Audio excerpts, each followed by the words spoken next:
think he's on mute. Good morning. Good morning. Mike Caputo has also joined us on the board as well. Good morning, Mike. Good morning, everybody. And last but not least, good morning, Tal. How are you? Good morning, today, Judy, everybody. Good to see everyone. Good morning. And these are our NNAHRA faces. If you haven't met us, those are some of our board members and staff. So good morning. And I would like to pass it over to our wonderful speaker, Niki Ramirez. We always enjoy having you at our conferences, and we look forward to a great conversation this morning. Thank you, Azadeh. Thank you so much.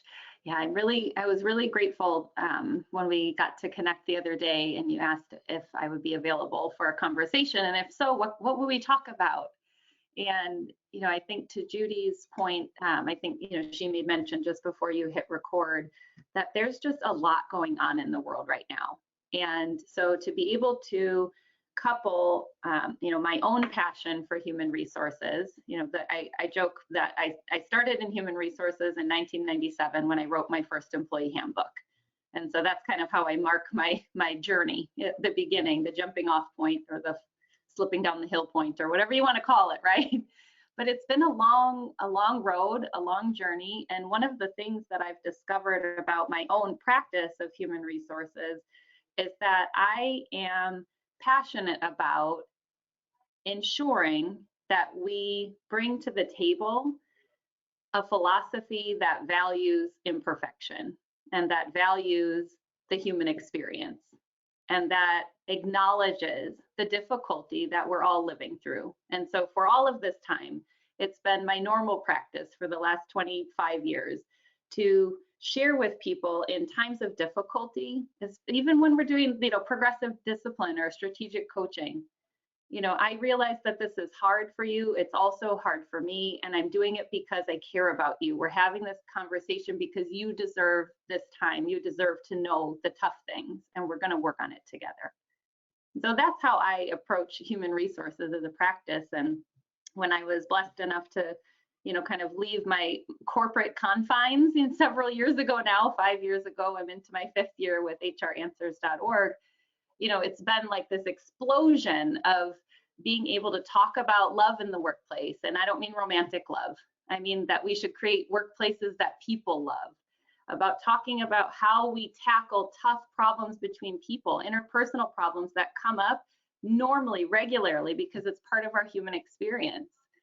And then as COVID has come to really drive the way that we perform our human resources duties and the way that we connect with other people, I think we've all been forced to kind of sit back, take a few deep breaths and say, what the heck is going on and how do I still help?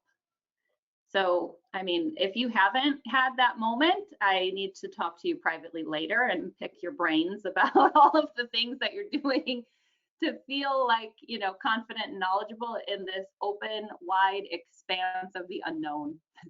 And I think for the purpose of talking about employee mental health and team member health, I think that it's important for us to acknowledge that the unknown is a point of confusion, and it's often a point of fear for human beings. That's very natural for us to be scared and confused when we don't know what's going on and we've never experienced something before. Our minds are racing to try to figure out how this is going to be survivable.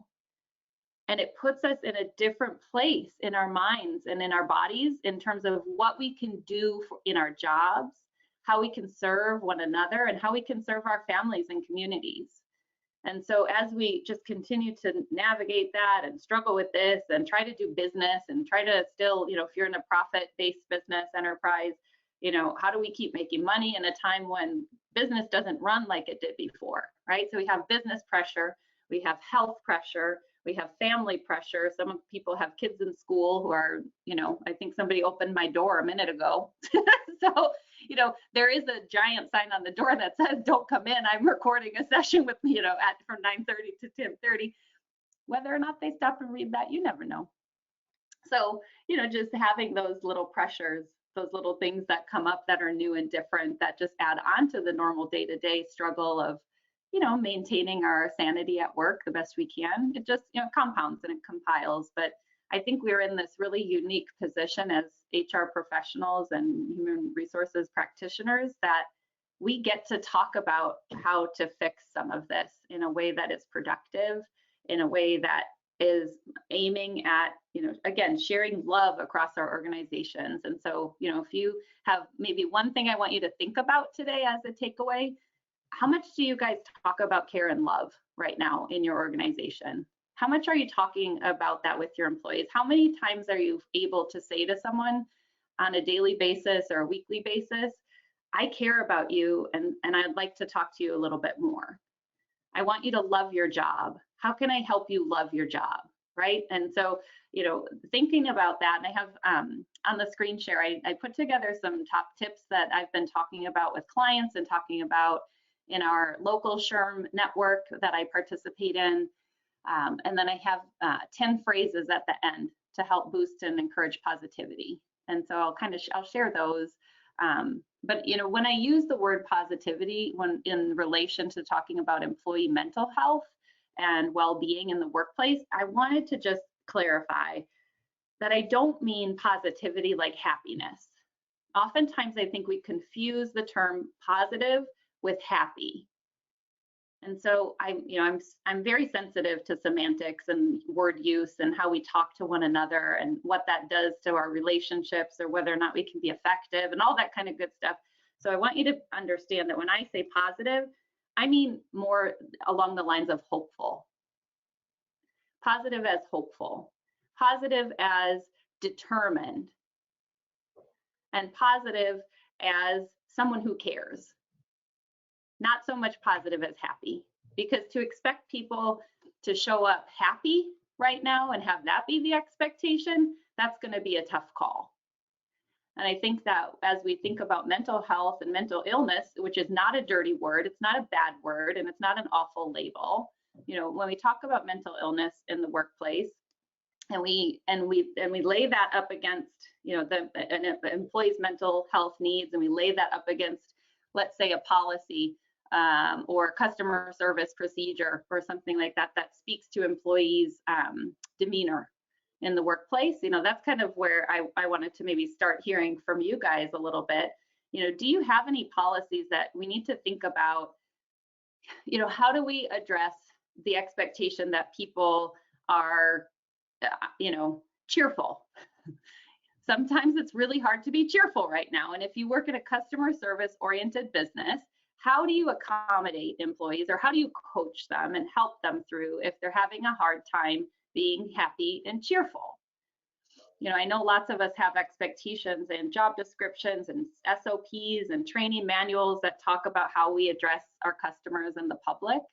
And so, how do we support our employees in that endeavor? So being responsive to our customers' needs. Nobody wants to walk into a hospitality organization and be, ignored or see someone frowning or, so I understand that those things kind of conflict, right? But how do we deal with it when we see an employee who's really struggling to be cheerful in their position? Or you as HR professionals, how many times is it almost demanded that you are cheerful?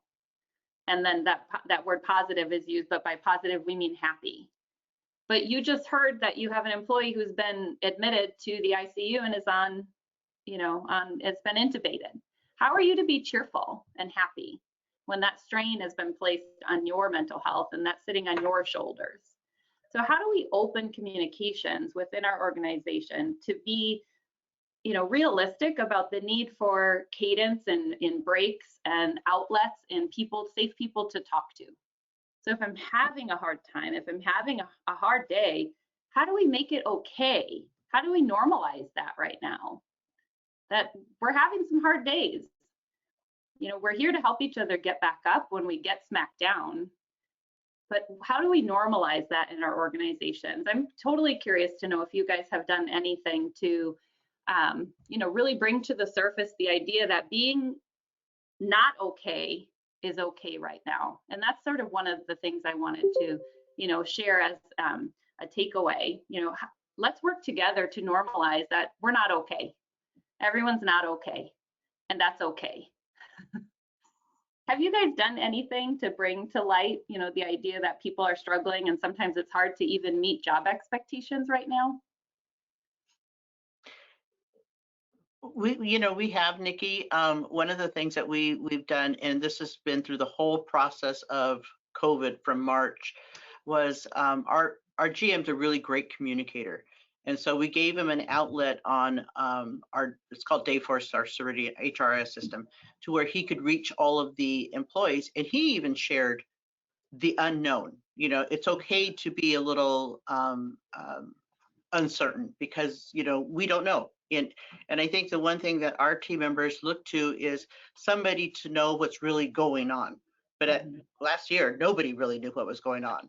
So it was just him sharing maybe a weekly message, hey, everybody, we're still here, we're closed, still want you to know that, this is what we're doing. So I think it was just that continued communication that he shared his uncertainty, but in a positive way, if I could say that, that it was okay not to know, to be uncertain in a world right now. But we were going to be uncertain together, if that makes sense. Yes.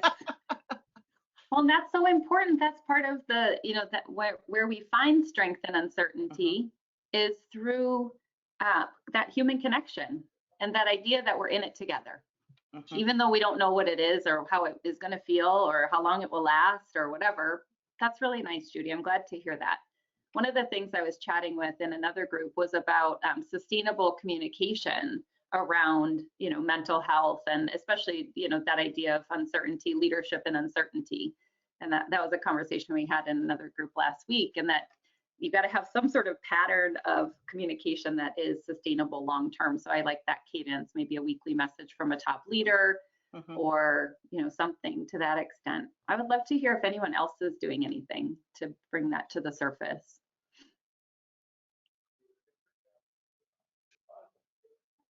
To kind of jump in a little bit more on what Judy talked about, I think one of the biggest shifts that we've been kind of emulating from the HR standpoint or from the executive standpoint is, I think the old broken model of leadership can really fracture when it's stressful times like right now.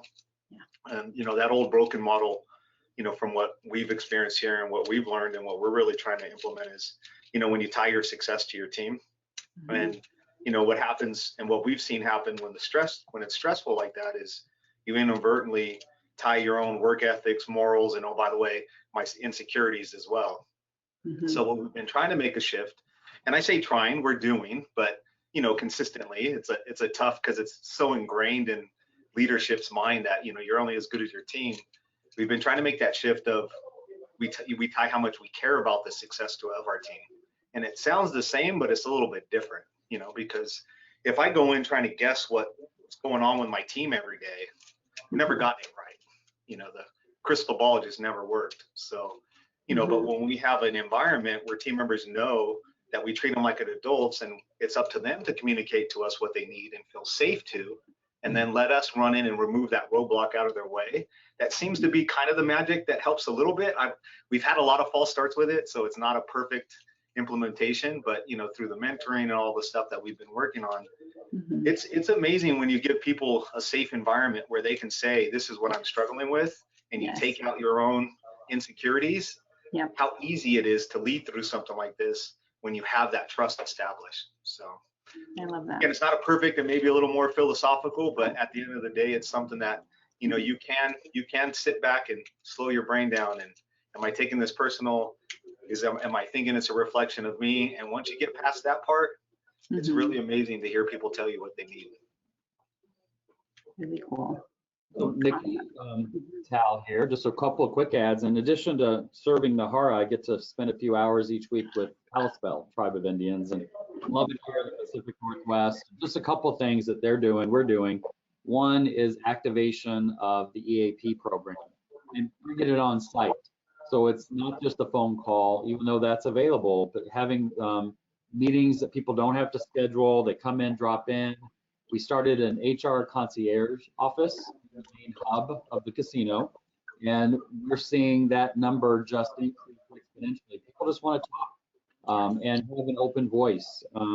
Another thing by policy I'll share, and I'll send it to Azadeh, and we can post it on the website if anybody's interested, is a donated leave policy. Being very generous with people. It was a policy that we put into abeyance points for attendance. We got rid of that.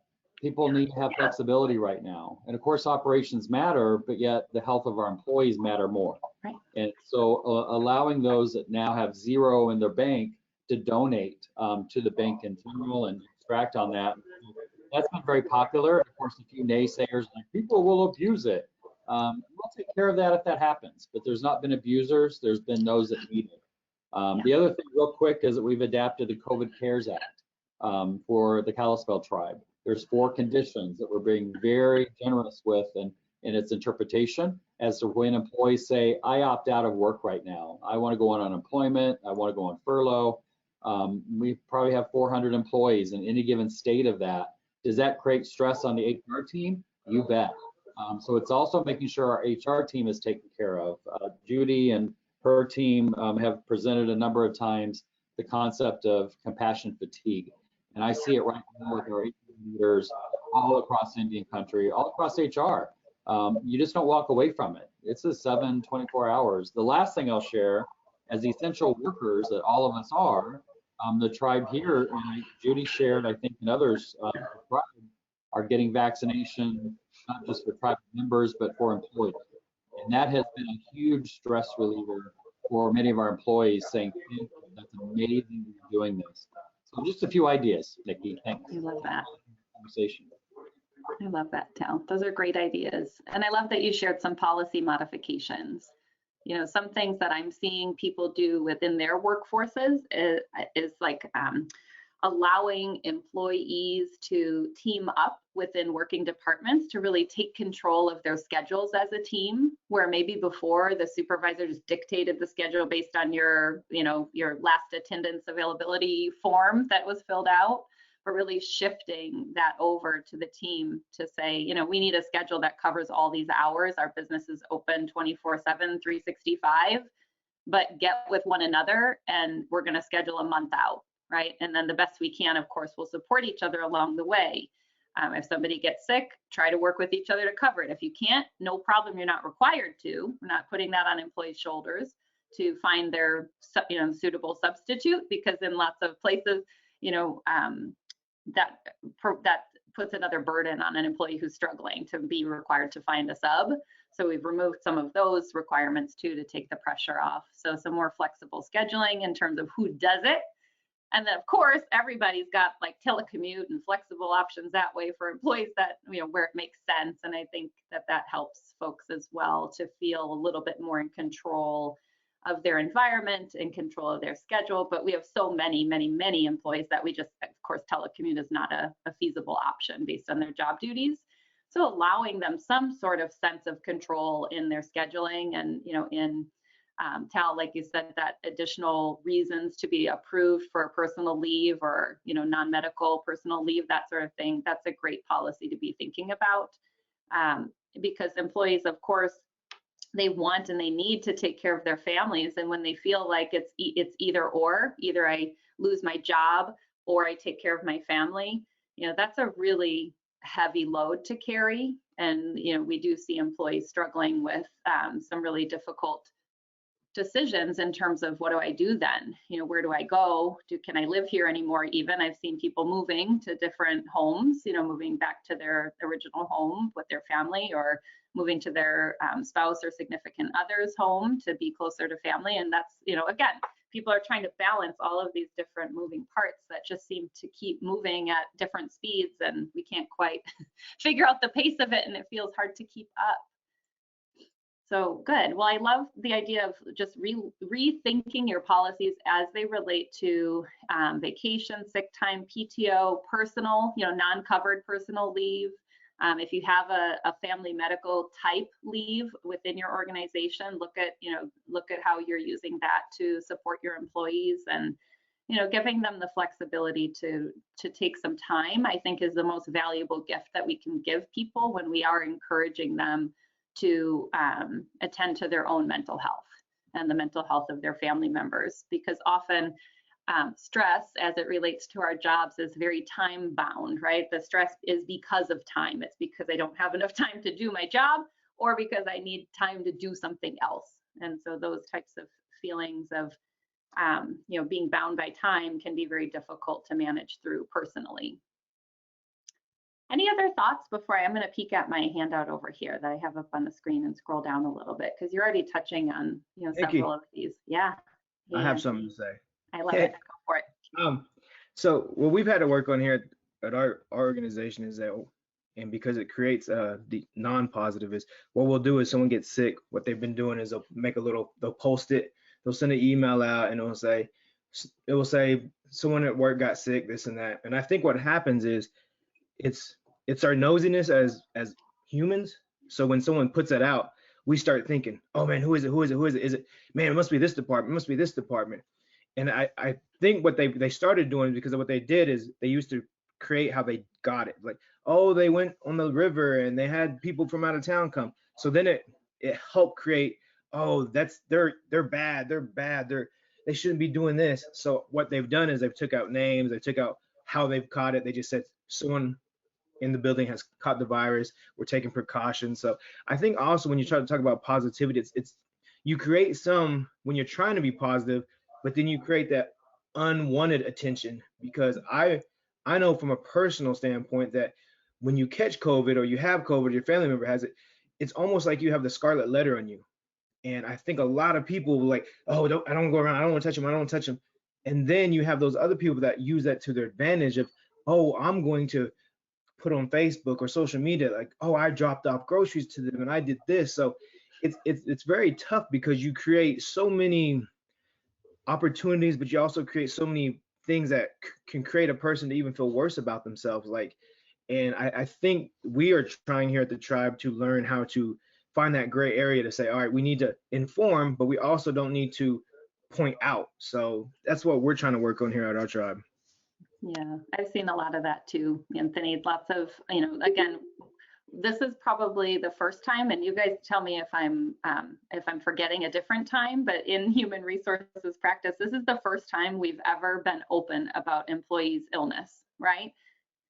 We've kind of always said that this is highly confidential, it's very much private and protected, and then now we're in this crazy space where the opinions of different agencies and leaders have changed over time in terms of what we reveal in order to keep the remainder of the workforce healthy, right? So that's a good point, Anthony, that we have to share information, because that fear is born out of the unknown, but then also the human brain is fairly conditioned to be a little bit gossipy.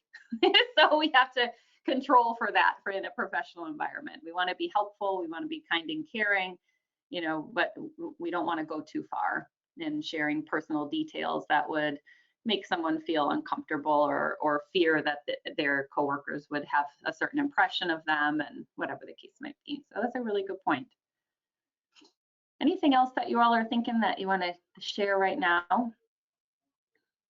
If I can just interject 1 sec. Absolutely. In relation to everything that people are doing proactively right now, I think that in some cases we're actually missing the opportunity to in a beneficial way for future down the road, commemorating it, photographing things like the vaccination clinics and those kinds of things that in the future we'll be able to use, as part of the history of how this has all gone on, about employee experience and, what organizations proactively did to make for a better employee experience. Yeah, so that's a great point. Yeah, and I think, so I have a particular client that I worked with, and I've worked with them for the last 5 years ongoing. And we've been doing a survey once a month. It's voluntary, and it basically just says, like, how are you feeling about work this month? How's your schedule? What's been on your mind? It's very like open-ended, but it is driving toward telling us about your experience with COVID in the workplace. And then at the end of the survey, it does have a list of resources that are available to employees who would like to seek more support, whether it's through EAP, the benefit provider if they have insurance, and then this particular client has they have basically like a wellness budget for each employee, and so they would pay for gym membership or home workout equipment or healthy food. They've been really flexible, and they've got a private organization, so a budget to be able to do that. But just being in touch with people, Tim, and collecting those stories and collecting, whether it's photographs or otherwise something that we can use to learn down the road. I think that's such a good point, because we have been responding so quickly that it's hard to find time to reflect, and we're going to need to do that. Yeah, really good.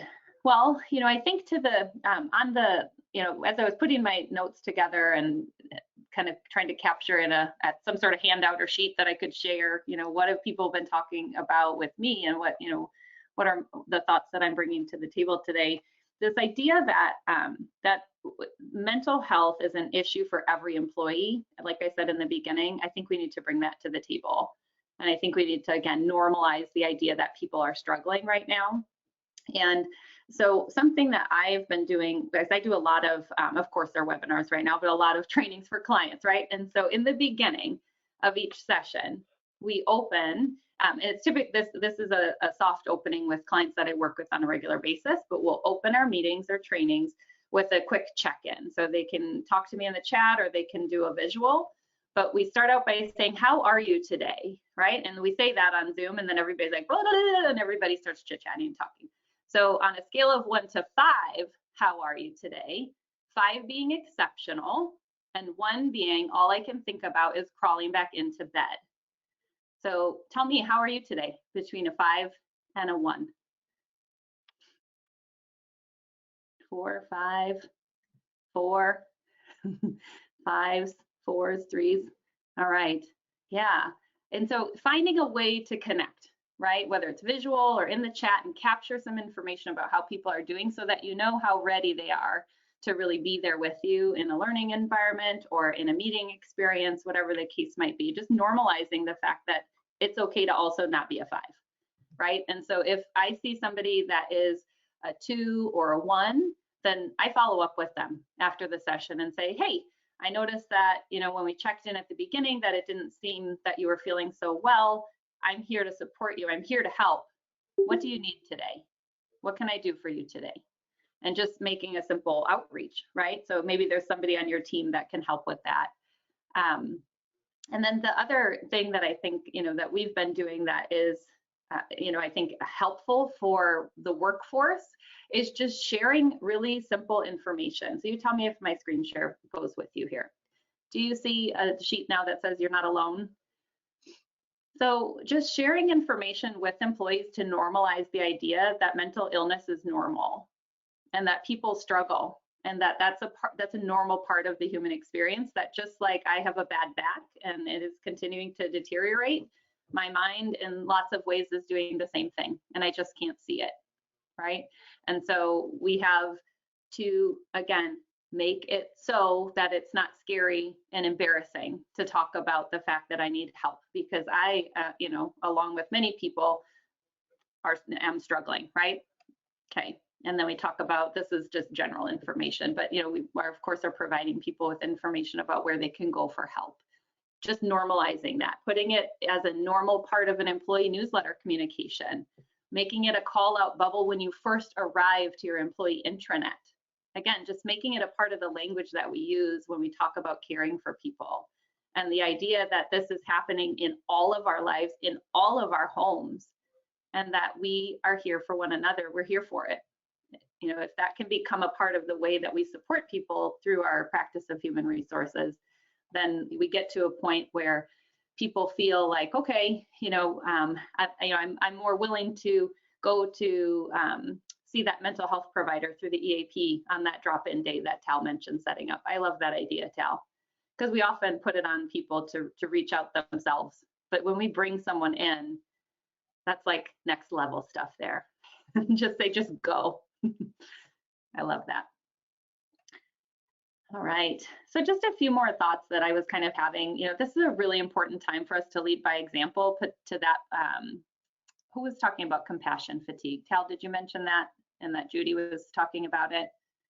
Yeah, we have to be careful for ourselves. We have to do a little bit of self-protection and self-preservation. You know, I was joking with Azadeh when we were talking the other day, and I was thinking about the upcoming NAHRA conference, and you know, I would love to pitch a session, but then I was like, I don't know what to do. I don't really want to teach anybody anything. Can we just get together and take care of one another for an hour and just sit in the room and do deep breathing and like, you know, maybe somebody will find me a horse. We can play horses in Hawaii and just do really nice things for each other, like serve each other coffee, and I'll be fine. I can rub your feet, like whatever we're comfortable with. So, but you know, we try by leading by example. I mean, two different things with that, right? Number one, normalize that it's okay to talk about mental health and mental illness, and number two, you know, try to be that good example of where to go when you need help. And then also to Judy's great example about their leadership in their organization, be the leader speaking out and saying, we understand that this is hard for everyone. And so we're going to figure this out together. We're navigating these bumpy waters together. We don't know what's going on, and that's okay. We're in the unknown together. So, you know, leading by example is an important part of it. I've been super blessed to have found, let's say, a home in HR consulting specifically, working with group therapy practices over the last 18 months of all the funny things, right? But I guess for me, when I look back at it, it makes sense because of my HR practice and my HR philosophies. They actually fit really well with therapy. Just compassionate people that want to help others, right? And will go the distance no matter how messy it is. And so I was doing some work with one of my clients. We collaborated on a session to teach people how to reframe when they're feeling very stressed out and negative, and how to get organized around those feelings so that you feel empowered. So reframing and empowerment when we're struggling through an episode of mental illness or through generalized anxiety and discomfort in our situation. So helping people learn about that has been, I think, a powerful way for us to also tackle mental health, mental illness in the workplace. You guys already talked about reminding of resources. I've seen some really good movement in a lot of organizations too to provide additional support for leaders in communication skills, in empathic leadership, in conflict resolution. And so providing that additional little getaway, probably via Zoom right now, right? Some sort of getaway. It won't be with a lay in Hawaii yet for our teams, but you know, providing help, access, additional professional development in those areas helps leaders again feel empowered, capable, and prepared to deal with the messiness that is being human. And so when they are challenged by an employee who's struggling, rather than jumping to the conclusion that the employee is inefficient and ineffective in their job, that empathic leadership development tells them to take a step back and to really do some root cause analysis first, and to really reflect on what could be happening here, and how do I first and foremost, always first and foremost, salvage this relationship any way that I can, because our employees are there for us when we need them, and we should be there for them when they need us. Tip number 5 on the handout sheet today just talks about getting people up and moving. I'm a big proponent of physical movement. You guys know I brought a horse to NAHRA, so I think anytime that we can incorporate our hobbies and movement and things like that into our work is great. So if you guys want to do gardening with HR, that's something I recently saw happening in one of my clients' locations. They set up, and I know it's winter some places. It's not very wintry here where I am in Arizona. Come visit anytime. My auntie has a little patio home down the street you can quarantine at. But planting a garden, even an indoor flower garden right now, getting your hands dirty, you know, tending to something else with your body and your mind and moving toward that, you know, is an important part of keeping ourselves in a position where we are able to address our mental health. When our physical health is, you know, in alignment, we can often tackle those difficult mental things. We also have been seeing a strong movement in providing employees with additional training and support, not mandatory, but optional most times, like come to a session about time, task, and energy management, or talk about how to set priorities. Come to a session for 15 or 20 minutes about how to set priorities, so that again, people feel empowered to be successful the best that they can. Or providing employees with a session on stress management, conflict resolution, communication skills when things are tough. Those simple things that we know we could provide and maybe we should provide, but maybe making that a priority right now is a good thing, because again, it gives us an opportunity to say, hey, we get it. It can be hard to keep your cool right now at that front desk position, that customer facing, forward facing position, when your auntie just passed away yesterday. We get it. And so let's talk about how we cope, because you're not just getting through it, you're just coping through it. And it's okay to cope. How do I best cope through this? And so helping people with those skills, can help build, again, their success on the job during difficult times, but also express to them how much you care and, how much you want them to be able to get through this, as difficult as it might seem. So we talked about time off and things like that already. So that was my last tip for you all. And then I wanted to give you some phrases to work with, because I think in my travels with NAHRA, I often share that I studied foreign language as my undergraduate work, so Spanish literature. And so I really think the words that we choose when we talk to people are very much driving our relationships and helping people to feel hopeful right now and supported. And so these 10 phrases are, I think, ways that we can connect with people and be real with people and be accountable leaders, and really encourage folks to connect in a way that boosts their feelings, again, of positivity, not happiness positivity, but we're going to get through this together, or look what we did together. That was tough. That was awful, but we did it. Acknowledging the struggle, right, as a part of taking care of employees' mental health is an important piece of it. How do we acknowledge that we're doing it together and we're here to support one another? So just don't forget to say these things if you're not already saying them. You might know in your head and in your heart both that, I should say to my employee, like, I'm here to support you. But let's make sure it actually comes out of your mouth or gets typed up on your keyboard sometime soon. Niki, I am so happy to see you here today. Thank you. Thank you. I'm happy to be here. So what else are you all doing? I mean, those are the things I've seen people do, and I'm encouraging folks to do. And, thinking about taking care of one another is always on my mind. So that's, those. If I can add, I'm just going to do a quick screen steal from you. Oh yeah, and I'll send you this too as a day. Oh, perfect. And I will, once she shares that with me, I'll make sure to share it on our webpage. But what I wanted to show you was a resource that I came across. And I don't know if you're a Brene Brown junkie, but I am. Yes. I'll admit it. Yes. And occasionally I get a chance to deep dive into her podcast. And this podcast really spoke to at least me when I've been in difficult situations and dealing with potentially burning out or coming close to burning out. How do I get through this? And they basically broke down the science of working through a problem, and even though the issue is over, how do you signal to your body to move through that? And it, like, you're no longer in PTSD mode. A few of the nuggets that I took out of it were, of course, you have your standards. Make sure that you're doing your breathing.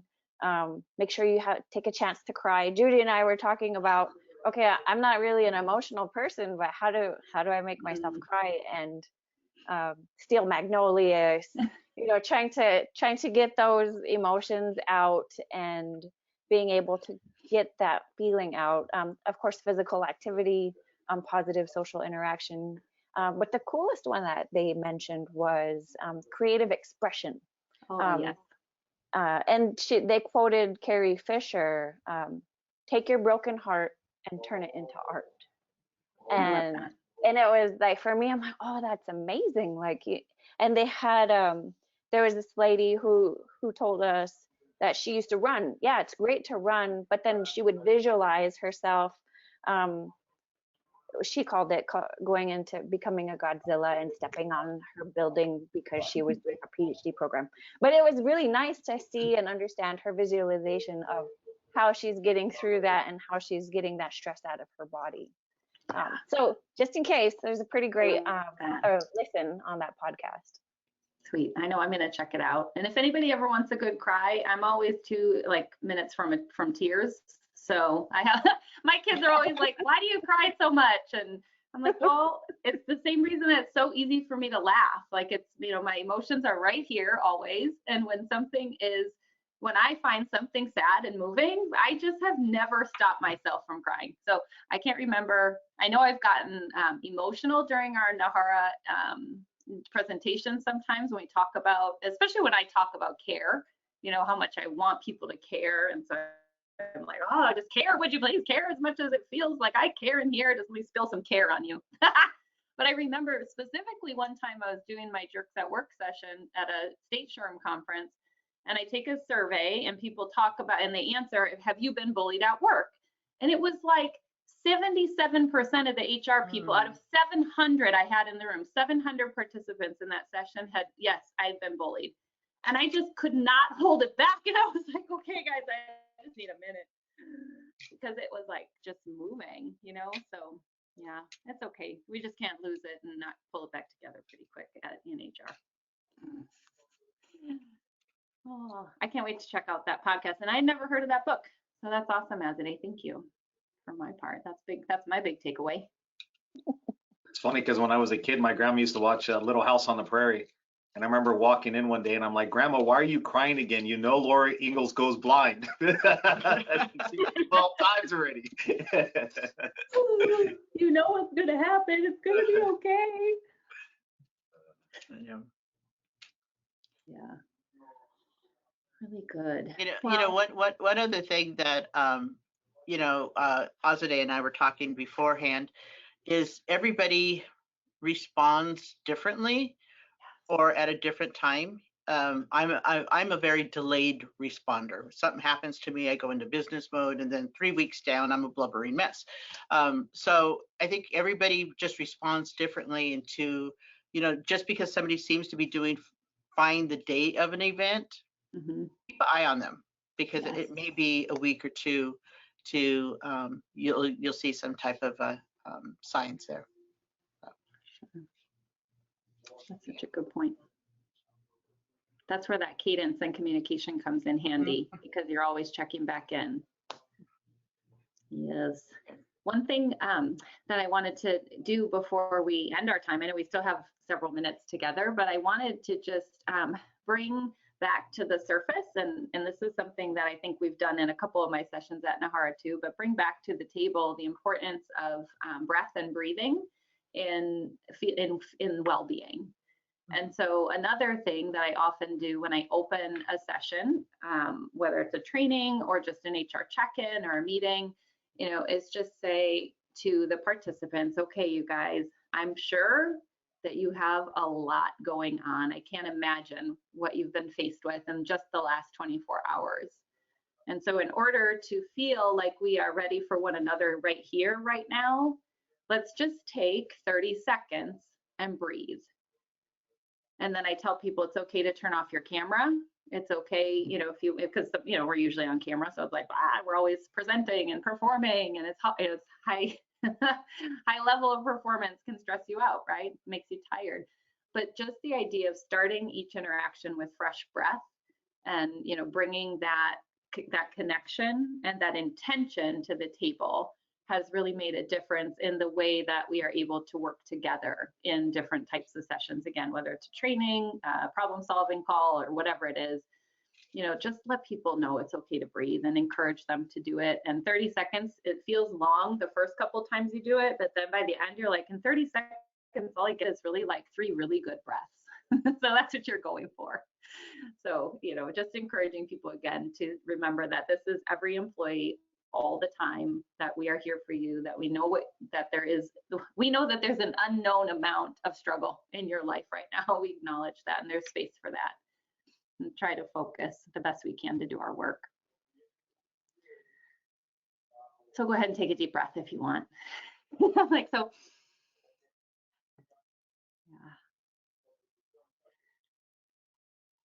Yeah. I was working with a family member who just got out of the hospital with COVID. She was in there 5 weeks. And one of the things that they have her helping her breathe is smell in the flowers, smell the Yeah. roses, and blow out the candles. So I'm doing that all week. So that kind of just reminded me of that. Yes. Yeah. Well, and I've always been a fan of the Calm app. That's my favorite. You know, there's Headspace, there's Calm, there's all these different apps. And to the things we could do for mental health care and support.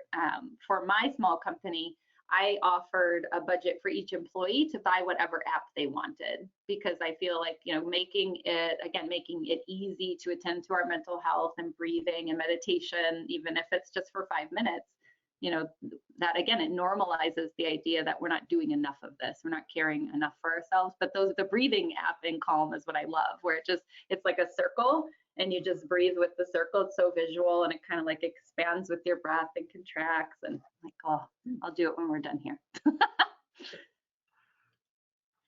I just tried the 7-day trial on that one. Did you? Yeah, I love it. It's definitely not the cheapest one, but I really love the images too, because I'm a very visual person. Like I love like beautiful flowers and I love like landscape. So I did that one. But I will say a funny story, just because I like to tell goofy stories. So I turned it on and I was listening to the nighttime stories, the ASMR stories before bed. And so like I had it by my bed, and then in the morning, my daughter, she's like, Mom, was there some guy talking in your room? I was like, what? She's like, I was so nervous. I was gonna say something, but I didn't know what it was. I was like, it's my story. It's just bedtime stories. Oh, Yeah. that's funny. So it was pretty funny. Funny. Yeah, you never know what your employees are going to overhear. You're trying to listen to a guided meditation and they're outside your door, like, what's going on in there? Is there some guy in there? There's some guy in there with in a French whispery voice talking to you. Oh, that's funny. Oh, you guys, this has been a pleasure to be with you today and really make some time to talk about this. Definitely. And I do know people are going to want to watch this. So thank you for letting me record this. I will put it on our NNAHRA member only site so they can log in, they can watch the video. Any attachments you send, I'll make sure that they're there as well. So I thank you a million times, because I know we all need a little bit of clarity for our mental health. And Niki, you're amazing as always. So thank you for your time this morning. Thank you. Thank you. Thank you. You guys are a bright spot in my HR life. So thank you for being here for me. Great job. Thank you. I know. I'm like, oh, let's just sit here and talk about how much we like each other now. So funny. Oh, well, I hope you all have a wonderful day, and I hope your guys' week is safe and healthy. And I don't know about you guys, but I always had to dash in a little bit of fun from Paul Long into my life. He had a book, and I had to get that. And trying to make sure that you take the time to do something fun for yourself today. What is it? And he cracked me up. He's like, what do you do for fun? And I was like, I don't think I ever thought about that. And for me, it's dancing. And so I turn my music on and just try to enjoy life a little bit, even if it's 5 minutes at a time. Ooh, we should have a freeze dance party with our kids on Zoom. Great idea. Let's do it. Let's all get crazy. Anybody can join. Let's do a Zoom dance party. I love it. Well, thank you, Niki. Thank you, everyone, for joining us. I hope you guys have a good day. Bye.